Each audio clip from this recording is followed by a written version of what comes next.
स्थानिक स्वराज्य संस्थेचं भूगोल आता वाढलंय. आपण बघताय की मागच्या 5 वर्षापासून आणि आता ते मला वाटतं की 6वं वर्ष आहे. 6 वर्षात पहिल्यांदाच स्थानिक स्वराज्य संस्थेवरती जी असणारी निवडणूक घेण्याच्या बाबतीत जी अपरिहार्यता निर्माण झाली होती ती संपली आणि आता निवडणुका लागल्या. तर तुळजापूर नगर परिषदच्या अनुषंगानं आज आम्ही शिवसेना उद्धव बाळासाहेब ठाकरे पक्षाची बैठक शहरातली घेतली आणि शहरातली सगळी परिस्थिती बघितल्याच्या नंतर मला जनतेला इतकंच आवाहन करायचंय की आम्ही राजकारणात असणाऱ्या सगळ्याच मंडळीकडं आपण बऱ्याच वर्षापासून बघताय तुळजापूरचं ज्या पद्धतीने त्या ठिकाणी कामकाज चालू आहे. म्हणजे निवडणुका लागल्या की कोट्यवधी रुपयाचा खर्च करायचा आणि त्याच्या माध्यमातून सत्ता मिळवायची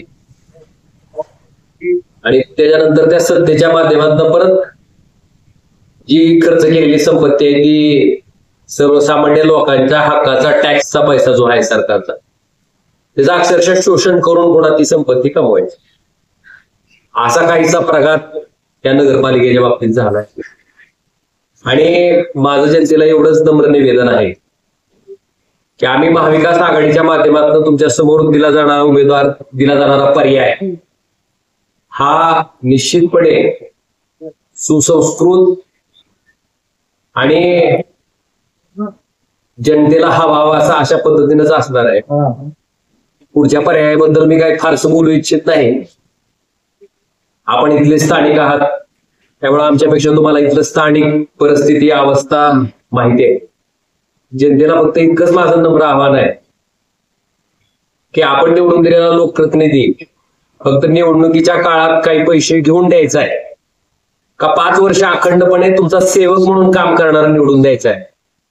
तुमच्या पुढच्या पिढीचं भवितव्य बर्बाद करणारा द्यायचा आहे ड्रग्ज सारखे व्यसन लावून किंवा कुठलंही व्यसन न करता तुमच्या पुढच्या पिढीचं भवितव्य उज्ज्वल करणारा द्यायचा आहे. मला वाटतंय ह्याच्या बाबतीत जनतेनं आता हा निर्णय घ्यायचा आहे. आणि आपल्या माहितीसाठी धाराशिव लोकसभा मतदारसंघाची निवडणूक ज्यावेळेस झाली त्यावेळेस या शहराच्या बाबतीत अशाच वल्गणा केल्या होत्या की आता आमची इतकी ताकद आहे, आमची इतकी शक्ती आहे, इतका अमाप पैसा आहे.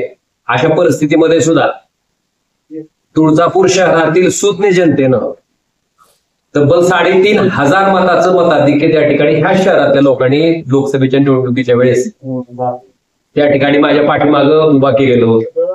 त्यामुळे त्याच जनतेला माझं नम्र आव्हान आहे की आम्ही इथं बसलेली सगळीच मंडळी आमच्या घराण्यातलं मक्तेदारी चालवण्यासाठी आम्ही कोण राजकीय क्षेत्रात नाही की मी नसेल तर माझी बायको नसेल तर माझा मुलगा, म्हणजे खासदारकी असेल तर माझ्या घरातच, आमदारकी असेल तर माझ्या घरातच, जिल्हा परिषदचं अध्यक्ष उपाध्यक्ष पद असेल तर माझ्या घरातच. मला वाटते आम्ही चांगल्या विचाराची सगळी माणसं एकत्रितपणे राजकारणात यावी आणि सगळ्यांचं मिळून एकत्रितपणे टीम वर्क म्हणून एक चांगल्या पद्धतीचं राजकारण त्या ठिकाणी उभं टाकावं ह्या भावनेत आम्ही सगळी बसलेली समोरची मंडळी आहे. आणि आमच्या पुढच्या मंडळीच्या बाबतीत आम्ही सांगायची गरज नाही, आपण सगळ्यांनी त्यांचा अनुभव जवळून घेतलेला आहे. आणि आज तुळजापूर मधल्या जनतेला माझं इतकंच नम्र निवेदन आहे की 40 वर्ष एक हाती सत्ता एक हाती अंमल जनता जिल्ह्यावर होता आणि कायमस्वरूपी महाराष्ट्राच्या मंत्रिमंडळात ह्या जिल्ह्याचं नेतृत्व मंत्री म्हणून अगदी कॅबिनेट मंत्री म्हणून ज्यांनी केलं त्यांच्या 40 वर्षाचा कार्यभाग ह्या जनतेनं बघितलाय. त्यावेळेस तर कोण विरोधात नव्हतं, तुम्हाला तुम्हीच एकटे होता. त्या 40 वर्षाच्या कार्यभागाचा अनुभव आणि परिस्थिती अशी आहे की मागासलेल्या जिल्ह्याच्या यादीत ह्या जिल्ह्याचा नंबर हा देशात 3रा लागतो. मला वाटतं ह्याच्यापेक्षा अजून कुणाची क्षमता किंवा नेमकं राजकारण स्वतःच्या कुटुंबाच्या विकासासाठी केलं गेलं का धाराशिवच्या विकासासाठी केलं गेलं, मला वाटतं ह्या 2 गोष्टीतनं अंतर्भूत होत आहे. आणि म्हणून जनतेला माझं नम्र निवेदन आहे. आणि मलाही एक कथा, समजा मी राजकीय जीवनात सक्रिय असताना आपण जे बोलतोय तेच आपण वागलं पाहिजे आणि जे वागतोय तेच बोललं पाहिजे. आम्ही निष्ठेच्या गप्पा सांगायच्या आणि 40 वर्षाच्या शरद पवारांनी आपल्याला कायमस्वरूपी मंत्रिपद दिलं. त्यांची सत्ता गेल्या गेल्या भारतीय जनता पार्टीची सत्ता आली की लगेच भाजपवासी व्हायचं. मग आमच्या निष्ठेच्या गप्पा सांगण्याला काय अर्थ आहे? मला वाटतं त्या सुद्धा पातळीवर आमची परीक्षा झाली. आम्ही प्रामाणिकपणे उद्धव बाळासाहेब ठाकरे शिवसेना ह्या पक्षात ठामपणे उभे आहेत आणि मला खास करून ऋषीबाई यांचं अभिनंदन करायचंय. कारण आज कुठलाही माणूस जात असताना अगदी साधा माझे आमदार असू द्या माझे खासदार असू द्या कुठलाही माणूस जात असताना सत्तेकडे जायचा प्रयत्न असतो. पण आज त्या सत्तेवर लाथ मारून त्यांना अगदी रेड कार्पेट ट्रीटमेंट हाताळलेली असताना सुद्धा त्या सगळ्या गोष्टीवर लाथ मारून आम्ही सत्तेत नसलेल्या पक्षाकडं त्यांनी यायचा निर्णय घेतलाय. आणि मला वाटतंय निश्चितपणे तुळजापूरची जनता सुद्धा ही अतिशय बारकाईनं बघते आणि लोकांच्या लक्षात येते की एखादा नेता एखादा माणूस जेव्हा एका चालू पक्षातनं दुसऱ्या पक्षात जातो सांगत असतो तो विकास करायला जायचा आहे, पण नेमकं तो कशासाठी चाललाय हे जनतेला समजत असतंय. मला वाटतं अशा प्रतिकूल परिस्थितीमध्ये ठीक आहे आम्ही पैशानं थोडेफार कमी असू पण मनाची जी दाणत लागते आणि वागण्यातला जो सच्चेपणा लागतो त्याच्या बाबतीत मात्र आमचा हात कोणी धरू शकणार नाही.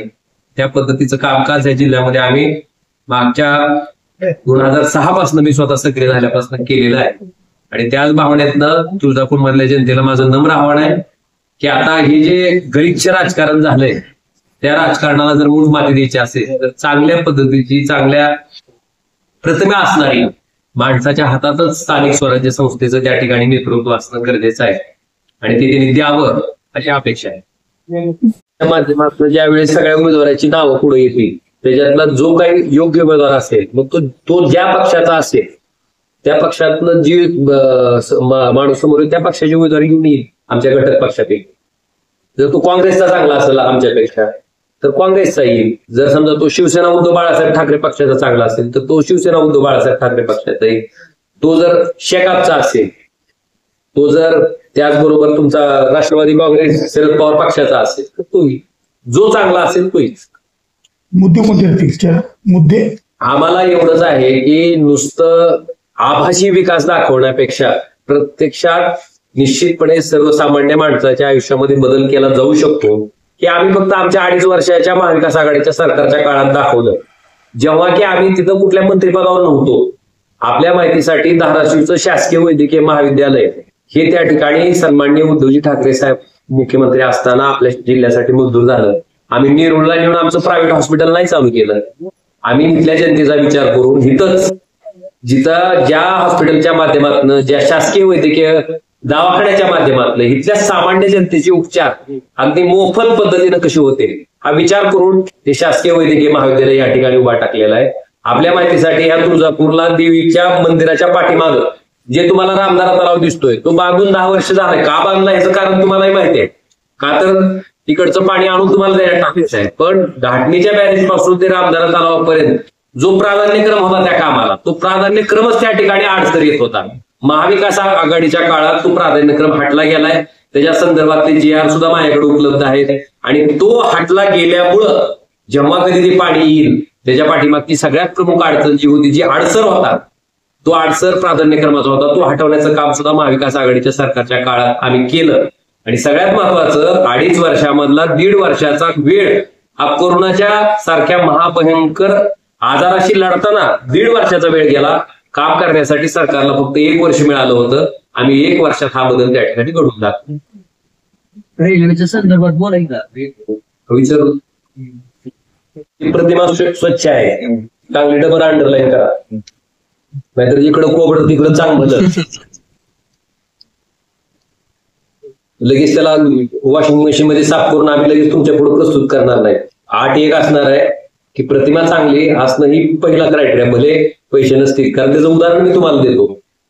उमरगा विधानसभा मतदारसंघामध्ये जे आमदार त्या ठिकाणी निवडून आले प्रवीणजी स्वामी मला वाटतं आम्ही आणि पक्षानं सन्माननीय उद्धवजी ठाकरे साहेबांनी उमेदवारी देत असताना किती पैसेवाला उमेदवार हा बघितला नाही.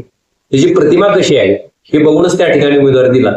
आणि आज आपण बघतायत की अगदी 26-27 दिवसात एक प्राथमिक शिक्षक असणारा चांगल्या चारित्र्याचा माणूस ज्यानं कोरोनाच्या कालावधीमध्ये सुद्धा लहान मुलाच्या शिक्षणासाठी मंदिराच्या माईकवरनं विद्यार्थ्यांचं ज्ञानार्जन केलं, असा माणूस तिथं आमदार म्हणून बसू शकला, कुठलीही आर्थिक क्षमता आणि ताकद नसताना. मला वाटतंय त्याच धर्तीवर आम्ही सुद्धा देणारा उमेदवार हा स्वच्छ प्रतिमेचा, चांगल्या चारित्र्याचा असणार आहे. आणि महाविकास आघाडीचे सगळे घटक पक्ष एकत्र बसून आम्ही त्या ठिकाणी तशा पद्धतीचा निर्णय सामूहिकरित्या घेऊ. या संदर्भात आज या धाराशिव जिल्ह्याचे लोकप्रिय खासदार माननीय ओमदादा निंबाळकर तसेच कळंब धाराशिव विधानसभेचे लोकप्रिय आमदार कैलासदादा पाटील, धाराशिव नगरीचे माजी नगराध्यक्ष तथा सहसभापती प्रमुख मकरंदभाई राजे निंबाळकर यांच्या उपस्थितीत आज एक आढावा बैठक पार पडली. तुळजापूर नगरपालिकेच्या निवडणुकीच्या संदर्भात ज्या काय त्यांच्या सूचना होत्या त्या त्यांनी कार्यकर्त्यांसमोर मांडल्या किंवा त्यांना कार्यकर्त्यांना सूचना केल्या आणि कुठल्या पद्धतीने आपल्याला पुढच्या निवडणुकीला सामोरं जायचंय या बाबतीत त्या ठिकाणी योग्य असं मार्गदर्शन केलं. त्याच संदर्भात पुढील 5 वर्षासाठी त्यांच्या काय नियोजन आहे तुळजापूर शहरासाठी ते तुमच्या समोर मांडण्यासाठी आजची पत्रकार परिषद आयोजित केलेली आहे.